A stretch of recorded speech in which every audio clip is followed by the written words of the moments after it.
আসসালামু আলাইকুম এভরিওয়ান। আজকে রান্না করব হচ্ছে গরুর মাংস। কোরবানি ঈদের আগে আমি তোমাদের কাছে ছোট্ট একটা ভিডিও শেয়ার করছি, সেটা হচ্ছে গরুর মাংসের ভিডিও। এই যে এইভাবে গরুর মাংস চাইলে তোমরা কোরবানির সময় রান্না করতে পারো, খেতে কিন্তু অনেক বেশি মজা হয়। আমি এখানে একদম গরুর সলিড মাংস নিয়ে নিয়েছি, এখন এটাকে মেখে রান্না করব। এখানে আমি পরিমাণ মতো আদা রসুন বাটা দিয়ে দেব, সব রকমের মশলা দিয়ে আজকে এই গরু মাংসটা রান্না করব।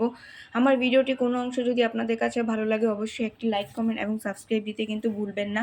আর কে কোথা থেকে আমার ভিডিওটি দেখছেন অবশ্যই কমেন্টে জানাবেন। এরপর দিয়ে দেব পরিমাণ মতো লবণ। আমার এখানে 1.5 কেজির মতো গোস্ত ছিল, আপনার 1.5 কেজির জন্য গোস্তের পরিমাণ দিয়েছি। গোস্তের জন্য আদা রসুন বাটা দিয়েছি 3 চামচ, হলুদের গুঁড়ো দিয়েছি 1 চামচ, লবণ দিয়েছি 1 চামচ। হলুদের গুঁড়ো মনে হলো কম হলো, তাই আমি আরও 1 চামচ দিয়েছি। ধনিয়ার গুঁড়ো দিয়েছি 1 চামচ, আপনারা চাইলে ধনিয়াটা নাও দিতে পারেন, কারণ ধনিয়ার গুঁড়ো দিলে মাংসের কালারটা নষ্ট হয়ে যায়। এরপর মরিচ বাটা দিয়ে দিলাম।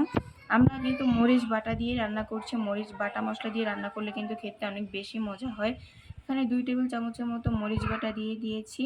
এইভাবে রান্না করলে কিন্তু অনেক বেশি মজা হবে। এত সুন্দর সিম্পল রেসিপি কোরবানির সময় চাইলে তোমরা ট্রাই করে দেখতে পারো।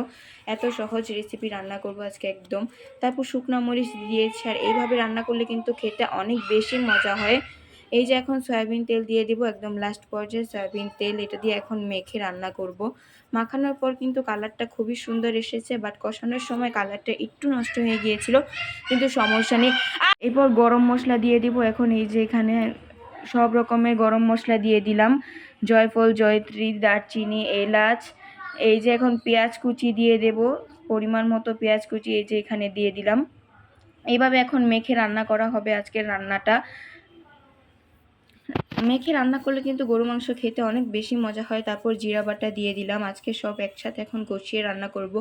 জয়ফল, জয়ত্রী দিলে কিন্তু মাংসটা তাড়াতাড়ি সিদ্ধ হয় এবং খেতে অনেক বেশি মজা হয়। এই যে এখন কষানো হয়ে গেছে, দেখুন অনেকক্ষণ কষিয়ে রান্না করলে কিন্তু খেতে অনেক বেশি মজা হবে। যে কোনো মাংসই কষিয়ে রান্না করলে কিন্তু খেতে বেশ মজা হয়। এই পর্যায়ে কালারটা একটু ডিসকালার হয়ে গিয়েছিল, বাট একদম যখন রান্নাটা শেষ পর্যায়ে চলে এসেছিল, রান্নাটার কালার কিন্তু অনেক বেশি সুন্দর হয়েছিল। তোমরা চাইলে এই শুকনা মরিচ নাও দিতে পারো, আমাদের কাছে কাঁচামরিচ ছিল না তাই শুকনা মরিচ দিয়েছি। আপনারা চাইলে কাঁচামরিচও ব্যবহার করতে পারেন। এরপর এখানে আমি 2টা তেজপাতা দিয়ে দিয়েছি। এই যে এখন রান্না কষানোর পর কিন্তু কালারটা বেশ ভালো এসেছে। এরপর পরিমাণ মতো পানি দিয়ে দিলাম।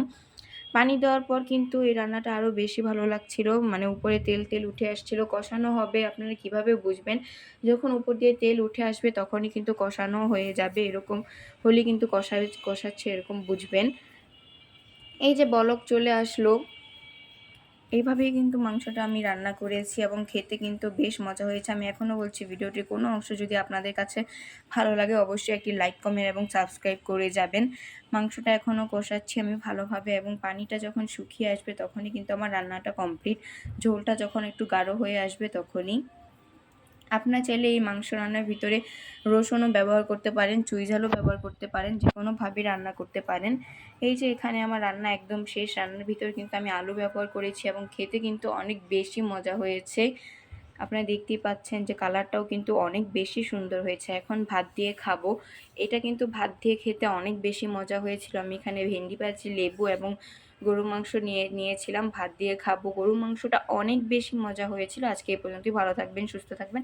আল্লাহ হাফেজ।